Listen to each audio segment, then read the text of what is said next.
Assalamualaikum and good afternoon to Dr. Balkis. We are from Group E. We want to discuss about the assignment given, which is the application or recent advance of downstream processing technique. The title of research article that we choose is the selective fractionation of free glucose and starch from microalgae using aqueous two-phase systems. So we know that the downstream processing technique applied in the study is about aqueous two-phase system. Here are our table of contents in the slide. First, we will discuss about introduction of LTPS, background of the study, objective of the study, process of LTPS applied in the study, result and discussion of the study, strengths and weakness of LTPS, conclusion, and lastly about the members' contribution. I'm Mohamad Arif Hakimi bin Mohamad Radzi. Will discuss about the introduction of aqueous two-phase system or ATPS. What is aqueous two-phase system? Aqueous two-phase system or ATPS is a liquid-liquid extraction method which employs two aqueous phases having applications in the field of biotechnology. It is a method to separate compounds based on their relative solubilities in two different immiscible liquids. Previously, we know that the ATPS usually used only to separate and purify protein, but now many studies shows that there are many functions of ATPS other than only separate and purify protein, where it also can do the separation and purification of biological materials such as enzymes, nucleic acid, virus, antibodies, and cell organelles. Next is principle of ATPS. There are two major types of ATPS, which is polymer-polymer system and polymer-salt system. The example for polymer-polymer system is polyethylene glycol or also PEG and dextran, while the example for polymer-salt system is PEG and phosphate. As shown in the example below, we can see that PEG is in the top phase while dextran in the bottom phase. While for polymer salt system example, we can see that PEG in the top phase and salt is in the bottom phase. ATPS can be formed by either mixing two different water-soluble polymers or also one water-soluble polymers and one water-soluble salt in water. When the limiting concentrations are exceeded, two immiscible aqueous phases are formed. The limiting concentration or phase separation in ATPS will depend on several factors. To understand better, here is another example. If we want to separate the desired protein and contaminant, first we will do the ATPS formation, sample loading and mixing by inserting PEG and salt. After that, the process is product partitioning and recovery, where two layers will form and the recovery of desired product is at the top phase, while the bottom phase containing contaminants. Here are the types of ATPS and its representative examples. Other than polymer-polymer system and also polymer salt system, there are also another types of ATPS such as alcohol salt system, micellar or reverse micellar ATPS, and also ionic liquid based ATPS. So the example product for each of the system, polymer-polymer system, the example product is chitinase, nanospheres, nanowires, and DNA derivative nanowires. For polymer salt system, the product is beta-fucoratin, alpha amylase. For alcohol salt system, the example products such as lip lipase and also 2,3-butanediol. The example product for micellar or reverse micellar ATPS is bacteriophage and plasmid DNA. And lastly, the example product for ionic liquids based ATPS is codeine and piperine and also circuminoids. Here is the factors that affecting the phase separation in ATPS.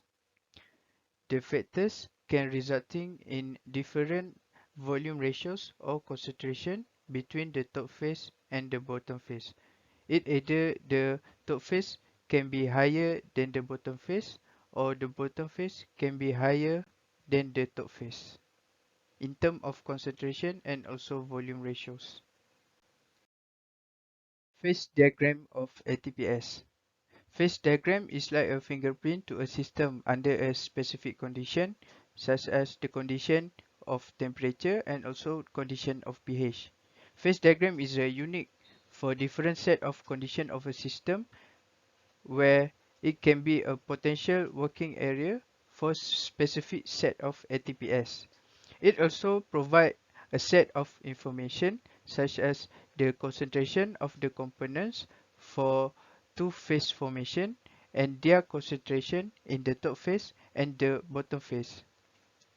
Such as a diagram on example diagram on the right side, we can see this is a binodal curve which is separate between biphasic region and monophasic region. In the biphasic region, if the ATPS lies in the biphasic region, it shows that the ATPS will form a two immiscible layer, while if the system lies in the monophasic region, it shows that the system will only form a one layer system. At the middle point is the critical point, where if the system just above this point, it shows that the volume of the top phase and the bottom phase are theoretically equal. We can see there is a straight line between the binodal curve which shows the final composition in the top phase and also bottom phase. Is there are a system that same in the timeline, we can say that this system has a same concentration of the top phase and the bottom phase, but has different volume ratios. And that's all from me. Thank you. Hello, I am Aida and I will present the part of the background in this study. First of all, the title of research article is Selective Fractionation of Free Glucose and Starch from Microalgae Using Aqueous Two-Phase System. Background of this study are to understand and know the fractionation of microalgae carbohydrate, which are free glucose and starch in ATPS. ATPS stands for Aqueous Two-Phase System. Here, the strand consists of 16 with W% of protein, 48 with W% total fatty acid, and 27 with W% carbohydrate. With W is weight for weight when cultivated. The condition is when under saline water and nitrogen depletion condition. Then with the aqueous two-phase system, which is polyethyl glycol 400 choline dihydrogen phosphate PEG 400 CH-DHP microalgae free glucose is fractionated up to a recovery of 99% to the most hydrated bottom phase in single step. In addition, a recovery of 70% is reached for microalgae starch in the interface after two additional liquid extraction with PEG 400 CH-DHP. Next, the final fraction obtained were free of pigment. In this study, this microorganism can accumulate up to 60% carbohydrate, but here it is dependent of the factors such as species, growth, and environmental condition. While compared to the two plant-based feedstock, microalgae are efficient photosynthetic organisms which have high growth rate and they do not need arable land and fresh water. However, carbohydrates are also a promising ingredient for the food and animal feed industry, plus also for the production of new materials such as biopolymer or used as fermentation feedstock to produce hydrocarbon, lower alcohol diols and carboxylic acid. Furthermore, starch is an important polysaccharide essential in human nutrition and food industry. Besides, common and maybe general method are to extract polysaccharide from microalgae cell and convert them easily fermentable sugar. It is involved in hydrolysis using harsh acidic, which are H2SO4 sulfuric acid and H3PO4 phosphoric acid. Alkaline condition example sodium hydroxide NaO, sodium hydroxide NaHO and ammonium, and also enzymatic method. Additionally, also have physical method which are hot water treatment, microwave assisted extraction, and also ultrasonic assisted extraction. Besides that, organic solvent works, function and roles as for separation of hydrophobic and hydrophilic component from the disrupted microalgae cell. Another things are ionic liquid IRs have been studied to enhance the extraction efficiency of different target molecules. Next, IRs are molten salt with unique characteristics, and it made them very attractive for separation process. Next, let's proceed with objective of this study. Objectives is like a goals. Have several objectives for this journal. The first one, to investigate the efficiently and mildly separate carbohydrate for disrupted neochloris oleoabundance. Why is neochloris oleoabundance? Neochloris oleoabundance is a microalgae belonging in the class Chlorophaceae. To investigate microalgae carbohydrate, which is mainly for the production of biofuel. Next, to investigate the separation of microalgae carbohydrate, which are free sugar such as glucose as well as starch, using aqueous to phase system. Then, integration in a multi-product biorefinery concept. Furthermore, the objective is to study the carbohydrate content in microalgae. I am Chen Sep Ngee. Firstly, I will present the process of LTPS applied in this study. In this study, the neochloris oleoabundance collection of algae was used. Firstly, the microalgae was cultivated, harvested, and the cell destruction was carried out. To study the carbohydrate content in the microalgae, 4 cultivation conditions were used, which were the freshwater, artificial seawater, nitrogen depletion, and non-nitrogen depletion. Next, the microalgae characterization was carried out. The determination of total carbohydrate composition, protein content, and fatty acid methyl ester of neochloris oleoabundance will carry out. In this study, the aqueous two-phase system ATPS was studied as a fractionation method for standard molecule and microalgae carbohydrate. 3 ATPS were selected for the fractionation of microalgae biomolecules, which shown in the figure 1. The ATPS mixture were prepared with increasing the phase-forming component concentration based on the figure 1 shown in this slide. Figure 2 shows the ATPS used and the description of the 2 aqueous phases. D-glucose and the starch from maize were used as standard molecule to study their partitioning behavior. The total concentration of the standard molecule in the mixture was 0.05 gram per liter. Figure 3 shows the schematics representation of the partitioning of D-glucose and starch from the maize in ATPS. Due to the high amount of carbohydrate accumulated by the bed meal suspension of neochloris oleoabundance that cultivated in artificial saline water under the nitrogen depletion that will present in the result part later, so they were used as complex mixture that later were used for the fractionation experiment, which the process is shown in the figure 4. To study the fractionation of microalgae carbohydrates, 1 gram of bed meal neochloris oleoabundance suspension was added to each system. Next, the molecular water was finally added to complete the 10 gram in each system. The experiment were made in duplicate and blank without the microalgae or standard molecule were prepared as control for the analysis method. Then, all the mixture were mixed for 1 hour at room temperature in a rotary shaker at 50 rpm and centrifuge at 2500 rpm for 10 minutes at room temperature to ensure the phase separation. Afterwards, the phases were separated and then weight and volume were noted. To perform the second and third fractionation step, the interface was gently separated from the aqueous phases and wetted. Subsequently, the same amount of phase-forming component as in the first extraction was added to the interface.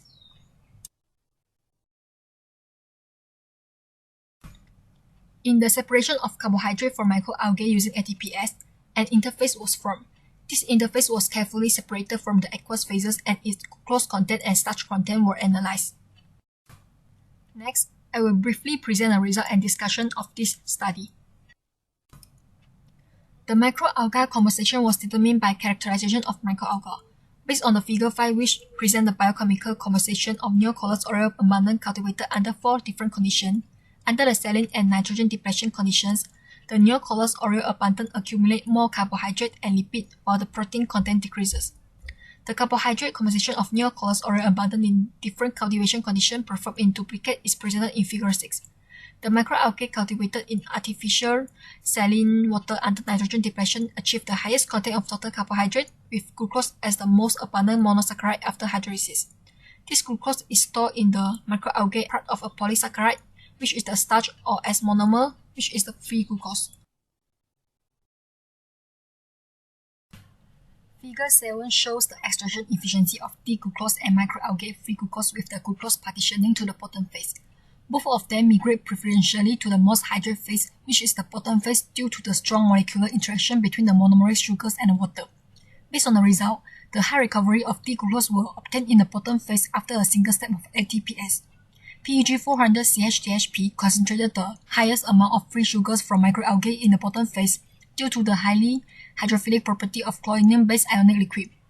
This interaction reaching a carbohydrate recovery of 99%, meanwhile increased the extraction efficiency of protein, which protein will migrate to the opposite side.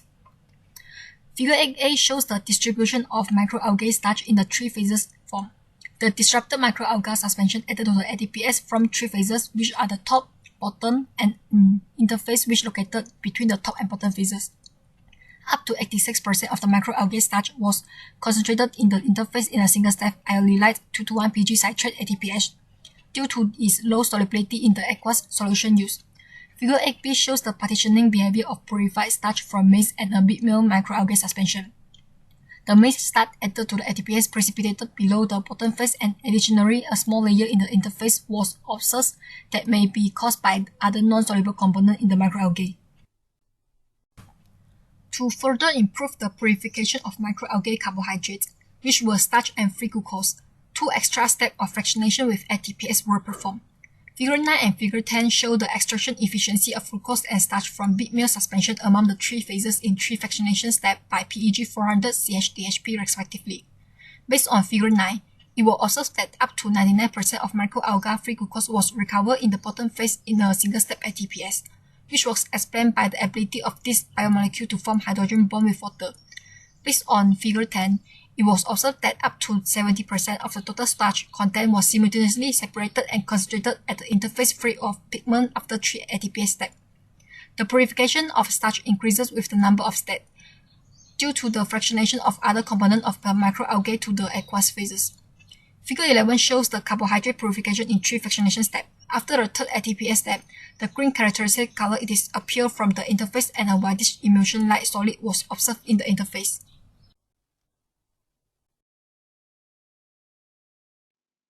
I'm Ooi Yi Ling. Firstly, I will be presenting the strengths and weaknesses of aqueous two-phase system ATPS. ATPS extraction has some advantages in the downstream processing of biomolecules. First, this system provides a secure separation and purification technique for biomolecules. The system characterized with high water content and low interfacial tension between conjugated phases, which is far lower than water organic solvent system used for the solvent extraction, causing less damage to the molecule to be extracted. This is the most significant advantage in this article as compared to the conventional methods to extract polysaccharides from microalgae. Common methods to extract polysaccharides from microalgae cells and convert them into easily fermented sugars involving the hydrolysis using harsh acidic or alkaline conditions, enzymatic methods, hot water treatment, and microwave or ultrasonic assisted extraction. Organic solvents are usually used for the separation of hydrophobic and hydrophilic components from the disrupted microalgae cells. However, these conditions could affect the structure and functionality of other valuable components such as protein and pigment.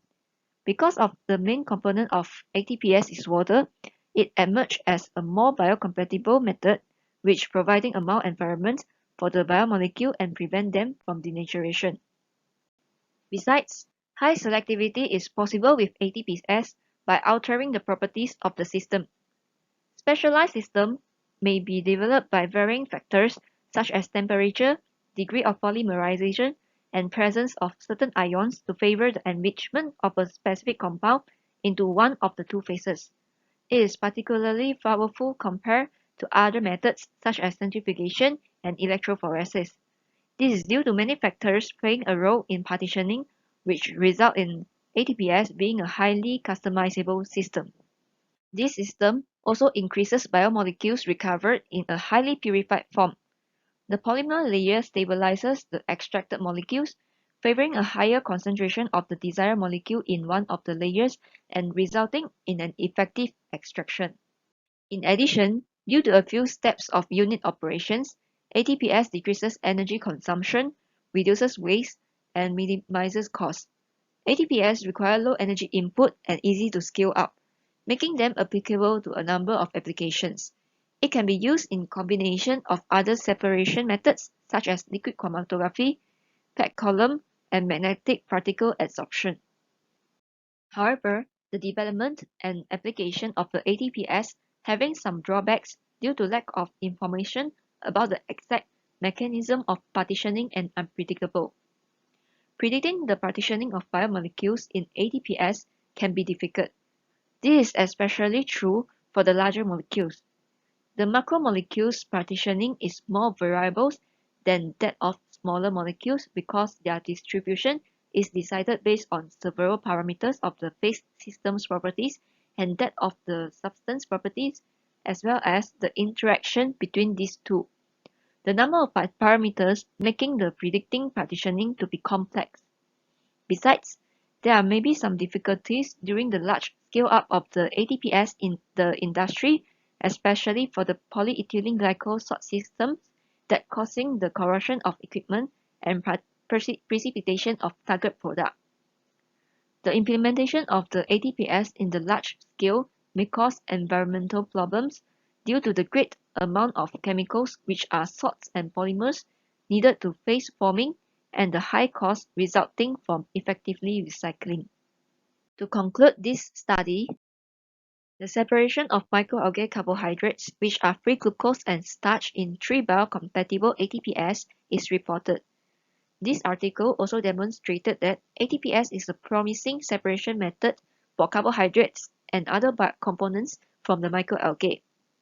Up to 99% of microalgae-free glucose was recovered in the bottom phase in a single ATPS with PEG400 choline dihydrogen phosphate, which was explained by the ability of these biomolecules to form the hydrogen bonds with water. As abundant polysaccharide present in the microalgae, starch was simultaneously separated and concentrated at the interface after 2 additional ATPS steps up to 70%, resulting in a pigment-free starch-rich extract. More studies should be made as this is the first study to investigate the separation of microalgae carbohydrates using ATPS. Lastly, is the contribution of each member in this presentation. In this presentation, Mohamad Arif Hakimi has done the opening of the presentation and presented the part of introduction of ATPS. Aida Sarah presented the part of background and the objectives of this study, while Chen Sep Ngee presented the part of process of ATPS applied in this study and the part of result and discussion of this study. Lastly, Ooi Yi Ling has presented the part of strengths and weaknesses of ATPS and also the part of conclusion. That's all from Group E for this presentation. Thank you.